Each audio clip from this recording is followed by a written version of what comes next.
Hello viewers, আসসালামু আলাইকুম। কেমন আছেন সবাই? আশা করছি সবাই ভালো আছেন।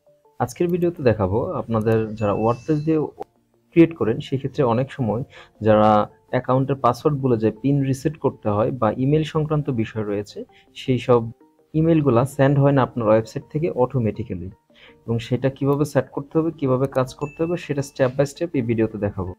প্রবলেমগুলা যা হয় সেগুলা হচ্ছে, ধরুন আপনি আপনার ওয়েবসাইটের পাসওয়ার্ড ভুলে গিয়েছেন বা আপনার কোনো ইউজার পাসওয়ার্ডটি ভুলে গিয়েছে, সেক্ষেত্রে কিন্তু এখানে সে পাসওয়ার্ডটা দিতে পারতেছে না। সেক্ষেত্রে আমরা যেটা করি সেটা হচ্ছে লস্ট ইউর পাসওয়ার্ড অপশনে যাই। এখানে গিয়ে এখান থেকে আমরা আমাদের ইউজার নেম অথবা ইমেল অ্যাড্রেসটা দিয়ে থাকি এবং রিসেন্টে ক্লিক করলে সেখানে আমাদের একটা মেইল যায়। বাট নরমালি সাধারণত অনেক ওয়েবসাইটে মেইলটা যায় না, সেজন্য একটা প্লাগইন ইউজ করতে হয়। সেই প্লাগইনটা নিয়ে আজকে কথা বলব। এবং এই প্লাগইনের এক্সট্রা কিছু ফ্যাসিলিটি হচ্ছে, প্রথমত আপনার ইউজার সহজে পাসওয়ার্ড রিসেট করতে পারবে বা আদার্স কাজগুলো এখান থেকে করে নিতে পারবে, এটা যদি আপনার এখানে সেটআপ করা থাকে। আর সেকেন্ড সুবিধাটা হচ্ছে, আপনি চাইলে যে কোনো ধরনের মেইল আপনার ইউজারকে পাঠাতে পারেন বা সেট করে দিতে পারেন। এখন এই প্রসেসটা আমি আপনাদেরকে এই ভিডিওতে দেখাবো। সো আপনি যদি এটার ভুক্তভোগী হয়ে থাকেন অবশ্যই ভিডিওটা শেষ পর্যন্ত দেখবেন, স্কিপ না করবেন। তার আগে ছোট্ট একটা রিকোয়েস্ট, আপনি যদি আমাদের চ্যানেল নতুন হয়ে থাকেন অবশ্যই আমাদের চ্যানেলটা সাবস্ক্রাইব করবেন এবং পাশে থাকা বেল আইকনে অল আইকন সিলেক্ট করে রাখবেন, যাতে পরবর্তীতে ওয়ার্ডপ্রেস, অ্যাডসেন্স, ইটিসি রিলেটেড আপডেটগুলো আপনি সবার আগে পেয়ে যান। তো আমরা স্টেপ বাই স্টেপ কাজগুলো করব। আমরা 5টি ধাপে এই কাজটি সম্পন্ন করব। ফার্স্টে আমাদের একটা ওয়ার্ডপ্রেস প্লাগইন ইনস্টল করতে হবে, যেটার নাম হচ্ছে ইজি ডাব্লিউপি সেটআপ। সো সেজন্য আমরা সরাসরি চলে এসেছি ওয়ার্ডপ্রেস ড্যাশবোর্ডে। এখান থেকে প্লাগইনস থেকে অ্যাড নিউ ক্লিক করে দিলাম। সো অ্যাড নিউ ক্লিক করে দেওয়ার পর এখানে যে সার্চ প্লাগইন অপশনটা দেখতে পাচ্ছেন, এখানে লিখবেন ইজি ডাব্লিউপি smtp। তো এখানে আমি জাস্ট সিম্পল ভাবে লিখলাম ইজি ডাব্লিউপি smtp। দেন এখানে দেখতে পাচ্ছেন ফার্স্টে যে প্লাগইনটা আসছে, 527টা রিভিউ রয়েছে। লাস্ট আপডেট হচ্ছে 2 মান্থ অ্যাগো, অ্যান্ড এটা হচ্ছে ইজি ডাব্লিউপি smtp-র। সরাসরি আপনি এটা দেখে নেবেন ইজি ডাব্লিউপি smtp। তো এটা আমি ইনস্টল করে নিয়েছি। দেন এখান থেকে অ্যাক্টিভে ক্লিক করে দিলাম। অ্যাক্টিভে ক্লিক করে দেওয়ার পর আমি এখান থেকে ডাব্লিউপি ইজি smtp যে প্লাগইনটা রয়েছে সেটার একটা ড্যাশবোর্ড দেখুন এখানে চলে আসছে, কিন্তু ইজি ডাব্লিউপি smtp। এখান থেকে সেটিংয়ে ক্লিক করতে পারেন অথবা এখান থেকে সরাসরি সেটিং অপশনটি দেখতে পাচ্ছেন, এখানে ক্লিক করে দিলে হবে। তো এখানে ক্লিক করে দেওয়ার পরে এরকম একটা ইন্টারফেস আসবে। এখানে লাইসেন্স অপশনটা চাচ্ছে, যারা প্রো ভার্সনটা ইউজ করতে চান তাদের ক্ষেত্রে একটা লাইসেন্স দিবে, সেটা এখানে ইউজ করতে হবে। আমরা ফ্রিটা দিয়ে আপনাদেরকে টিউটোরিয়াল দেখাচ্ছি। তো এখানে দেখতে পাচ্ছেন মেইলার সেটিং, এখানে অনেকগুলো মাধ্যমে মেইলগুলো সেন্ড করা যাবে। যারা করতে চান গুগলের মাধ্যমে জিমেইল ইউজ করতে চান, এটা কিন্তু পুরোটা আপনারা করতে পারবেন না। মেইল গান একটা রয়েছে পিএসপি দিয়ে অথবা সরাসরি এসএমটিপি তাদের ওয়েবসাইটের মাধ্যমে বা অন্যান্য যেগুলো মাধ্যম রয়েছে সেগুলোর মাধ্যমে আপনারা করতে পারেন, কিন্তু আমরা নর্মালি আদার এসএমটিপি ইউজ করব। আদার এসএমটিপি ইউজ করার মাধ্যমে আমাদেরকে ইজিলি আমাদের নিজেদের ওয়েবসাইট থেকে, নিজেদের মেইল অ্যাড্রেস থেকে করতে পারবো। আমাদের সি প্যানেল থেকে, আমাদের হোস্টিং থেকে একটা মেইল অ্যাড্রেস থাকবে এবং সেখান থেকে এগুলো সেন্ড হবে। আমি স্টেপ বাই স্টেপ এখানে দেখাচ্ছি। তো ফার্স্টে আমরা এখানে আদার এসএমটিপি সিলেক্ট করে দিব।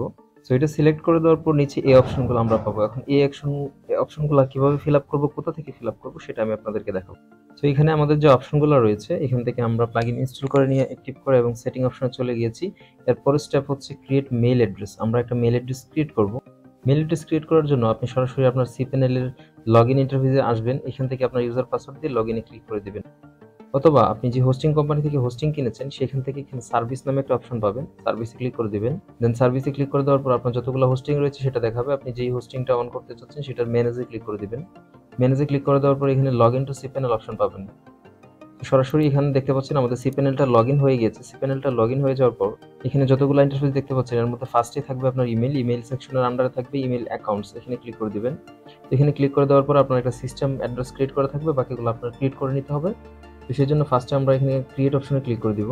ক্রিয়েট অপশনে ক্লিক করে দেওয়ার পর এখান থেকে কোন ডোমেইনের আন্ডারে আপনি মেইল অ্যাড্রেসটি ক্রিয়েট করতে চাচ্ছেন, আমি চাচ্ছি এই ডোমেইনটার আন্ডারে, ডোমেইনটা সিলেক্ট করে দিলাম। দেন এখানে ইউজার নেম কোনটা সেটা আমি আপনাদেরকে দেখিয়ে দিচ্ছি। নরমালি এখানে লক্ষ্য করুন, এখানে যে আমরা @gmail.com এর আগের যে নামটা সেটা হচ্ছে আমাদের ইউজার নেম।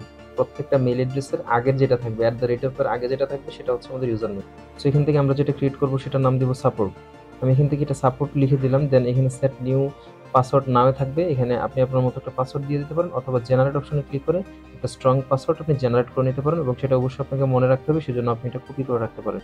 অথবা এখানে বিকল্প একটা অপশন রয়েছে send login link to alternative email অ্যাড্রেসে যদি ক্লিক করেন, সেক্ষেত্রে আপনি যদি অন্য কোনো ইমেল অ্যাড্রেস দিয়ে আপডেট করেন সেক্ষেত্রে সেখানে আপনার লিঙ্কটা যাবে এবং সেখান থেকে আপনি পাসওয়ার্ডটা সেট করে নিতে পারবেন, কিন্তু এটা একটা হ্যাসেল। সো এখান থেকে আমি সেট নাও পাসওয়ার্ডে ক্লিক করে এখান থেকে আমি পাসওয়ার্ডটা কপি করে নিয়েছি। দেন এখানে আমাদের আর কোনো কাজ করতে হবে না, সরাসরি ক্রিয়েটে ক্লিক করে দিব। সো ক্রিয়েটে ক্লিক করে দেওয়ার পর দেখতে পাচ্ছেন এখানে সরাসরি আমাদের কিন্তু অ্যাড্রেসটা ক্রিয়েট হয়ে গেছে, support@graphicsbit.com। আমাদের ওয়েবসাইটের আন্ডারে একটি মেল অ্যাড্রেস ক্রিয়েট হয়ে গেছে এবং এই অ্যাড্রেস থেকে সরাসরি সবাই মেল পাবে পাসওয়ার্ড রিসেট করলে বা ইত্যাদি ইত্যাদি যত ধরনের কাজ করবে। সো আমরা আবার চলে যাব সেটিং অপশনে। সেটিং অপশনে আসার পরে এখানে দেখতে পাচ্ছেন SMTP হোস্ট যে অপশনটা, এখান থেকে সরাসরি আমাদের হোস্ট হচ্ছে এটা। আমরা হোস্ট হচ্ছে উপরে যে ইউআরএলটা দেখতে পাচ্ছেন, ইউআরএল একটা ক্লিক করে দিবেন। আপনার যে cpanel রয়েছে, cpanel এর https:// এর পোর্ট থেকে এখানে .io যে অপশনটা দেখতে পাচ্ছেন, আপনি আপনার হোস্টিং অনুযায়ী জাস্ট এই জায়গাটুকু কপি করবেন। আপনি ভালো করে লক্ষ্য করুন, এই জায়গাটুকু আপনাকে কপি করতে হবে। আমি যতটুকু সিলেক্ট করেছি দেখুন, https:// এর পরে এখানে 2083 রয়েছে, এটার কোলনের আগ পর্যন্ত জাস্ট এইটুকু আমি এখান থেকে কপি করে নিলাম। কপি করার পর আমি এখানে যে SMTP হোস্ট রয়েছে এটা এখানে পেস্ট করে দিলাম। দেন এখান থেকে টাইপ অফ এনক্রিপশন অপশনটা দেখতে পাচ্ছেন, এখানে মাস্ট SSL করে দিবেন। দেন এখানে পোর্ট যেটা রয়েছে এখানে 465 আমি দিয়েছি 465, আপনার 465 দিয়ে দিবেন। ওকে, দেন আমরা নিচে যদি আসি এখানে অটো LTS এটা আপনি অন করে রাখতে পারেন। তারপর SMTP অথরাইজেশন এটা মাস্ট আপনি অন করে রাখবেন। এখানে হচ্ছে আমাদের মেন কাজটা। এখানে আমাদেরকে যা করতে হবে, ইউজার নেম যেটা ছিল সেটা দেখতে পাচ্ছেন support.graphicsbit.com। আমরা যে মেইলটা ক্রিয়েট করেছি, এই যে মেইল অ্যাড্রেসটা, আমরা এই অ্যাড্রেসটা এখান থেকে কপি করে এখানে পেস্ট করে দিলাম। দেন এখানে একটা কাজ করতে হবে, আমরা যখন এই অ্যাড্রেসটা ক্রিয়েট করেছিলাম তখন কিন্তু একটা পাসওয়ার্ড আমি বলেছিলাম কপি করে রাখার জন্য। সো সেই পাসওয়ার্ডটা কিন্তু আপনাকে মাস্ট সংগ্রহ করে রাখতে হবে, সেই পাসওয়ার্ডটা এখন লাগবে। সেই পাসওয়ার্ডটা আমি এখানে পেস্ট করে দিলাম। দেন দেন ইউজার নেম যেটা ছিল সেটা আবার এখানে ক্লিক করে দিব।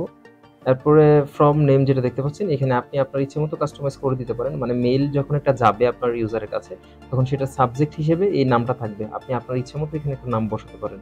সো এখন এটাতে আমি সরাসরি সেভ সেটিংসে ক্লিক করে দিলাম। আপনারা দেখতে পাচ্ছেন এখানে সেটিংস আর সাকসেসফুলি সেভ হয়ে গেছে।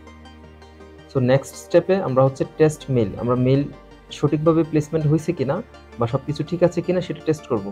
সো সেটা টেস্ট করার জন্য নর্মালি এখানে যে সেকশনগুলো দেখতে পাচ্ছেন এখানে সেন্ডের টেস্টে ক্লিক করে দিলাম। তো এখানে ক্লিক করে দেওয়ার পর আপনি আপনার যে কোনো একটা জিমেল বা যে কোনো মেইল অ্যাড্রেস এখানে দেন এখান থেকে HTML অন থাক, এখান থেকে আমি সরাসরি সেন্ড টেস্ট মেইলে ক্লিক করে দিলাম। ক্লিক করে দেওয়ার পর দেখতে পাচ্ছেন সাকসেসফুলি কিন্তু এটা সেন্ড হয়েছে, তারা দেখাইতে সাকসেসফুলি সেন্ড হয়েছে। আদৌ সেন্ড হয়েছে কিনা সেটা আমি চেক করে নেওয়ার জন্য সরাসরি চলে যাব আমার মেইল অ্যাড্রেসে। অ্যাকচুয়ালি এই অ্যাড্রেসটা দিয়ে আমি করেছিলাম। সো দেখতে পাচ্ছেন এখানে ওয়ার্ডপ্রেস থেকে একটা মেইল আসছে, সেটা হচ্ছে congrats test mail was send successfully. So তার মানে আমরা বুঝতে পারলাম এটা সাকসেসফুলি সেন্ড হয়েছে। তো এখন আমরা কোনো একটা ইউজারের পাসওয়ার্ড রিসেট করে দেখব সেটা সঠিকভাবে কাজ করতেছে কিনা। এখন আমরা ফাইনালি টেস্ট শুরু করতে যাচ্ছি। সো আমরা চলে আসছি এখন লগইন সেকশনে, এখান থেকে ক্লিক করে দিলাম লস্ট ইউর পাসওয়ার্ড। দেন আমাদের ইউজার নেম বা মেল অ্যাড্রেস দিতে বলতেছে, আমি এখানে আমার মেল অ্যাড্রেসটা পেস্ট করে দিলাম। দেন এখান থেকে রিসেট পাসওয়ার্ডে আমি ক্লিক করে দিলাম। সো দেখতে পাচ্ছেন এখানে password reset email has been send, মানে সেন্ড হয়ে গেছে। এখন আমি আমার মেইলে চেক করব, সেজন্য এখানে ক্লিক করে দিলাম, ব্যাকে গেলাম।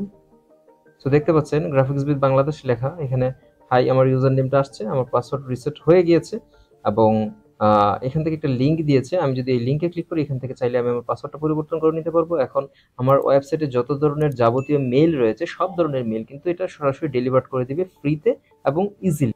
সো এখন দেখতে পাচ্ছেন new password, retype new password, এখানে দিয়ে কিন্তু আমি আমার পাসওয়ার্ড পরিবর্তন করে নিতে পারছি। তো এই ছিল আজকের ইজি ডাব্লিউপি এসএমটি সেটআপটা। আশা করছি আপনাদের ভালো লেগেছে এবং এই বিষয়ে যদি কোনো কিছু বুঝতে সমস্যা হয় বা আপনাদের জানার প্রয়োজন পড়ে সেক্ষেত্রে কমেন্ট করে আমাকে জানাতে পারেন। তো সবাই